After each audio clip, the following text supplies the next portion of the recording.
immigration cuts, and I think that's why you had the biggest job numbers to Still broke. I'll also pass the Trump Reciprocal Trade Act. Fucking broke for fucking 100 years. Charges us a tax. Yeah, fucking we say, bring it. oh, what is it, 100% good? We're charging them the same Republican, tax. Democrat, It's reciprocal. So if China's charging us $100 tariff, we charge them $100 tariff. It's quite simple, actually. It's basically saying, you screw us and we screw you. And you know what's good? Everybody drops it, let's forget the whole game, right? But no, we were treated very unfairly by virtually every country. We did so much. I renegotiated the deals with South Korea. I renegotiated the deals with Japan. I made them so much better without me. It was an incredible guy. He was assassinated. But Shinzo Abe was an incredible guy. One of my really good friends. He was great. But I came to him, I remember, because Japan took such advantage of us that I came to him and said, Shinzo, it's not working. It's so unfair. I mean, it's so one-sided. He goes, I know. I was waiting for you to come see me. I said, didn't anybody else? He said, nobody ever came to see us. I can't believe we got away with it for so many years. They expected it. And we renegotiated the deal. It didn't take that long. We got a great deal out of it. And as tariffs on foreign countries go up, taxes on American workers and families will come down. They'll come down very dramatically. It will almost solve our budget deficit. So the Reciprocal Trade Act, let's say it's 10%, let's say it's 15%, this will go a long way. All of these countries, they want to do business in the United States. It's an honor to do business, and we have to bring that back. For them to come in and take advantage of our country, it's an honor. We should have to pay for that. For them to come in and take our jobs and take our money and take everything out of our country, the guts out of our country, for them to manufacture cars and send them in so that we don't manufacture cars. So the Reciprocal Trade Act is very simple.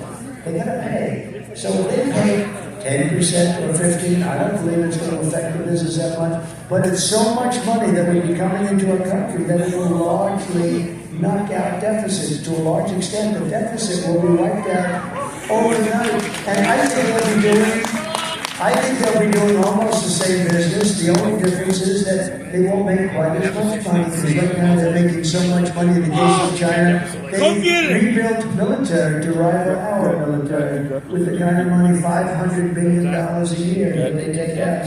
So we don't want that to happen. The only ones who hate it are the globalists, because basically they hate America. Globalists, I really believe it. And there's plenty of Republicans, although it seems to be a dying breed within the Republican, because Republican is mostly MAGA.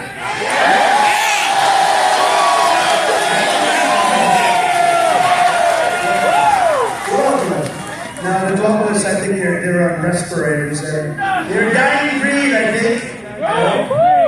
They are not good for our country. It's no wonder Joe Biden and his thugs are so desperate to stop us. They know that we are the only ones who can stop them. They know that. In 2016, remember that beautiful night in 2016 where they had Florida locked? There was going to be, and then all of a sudden, about 9:01, Donald Trump has won the state of Florida. And they go up that whole thing, then they go, Donald Trump, the only one I'm allowed.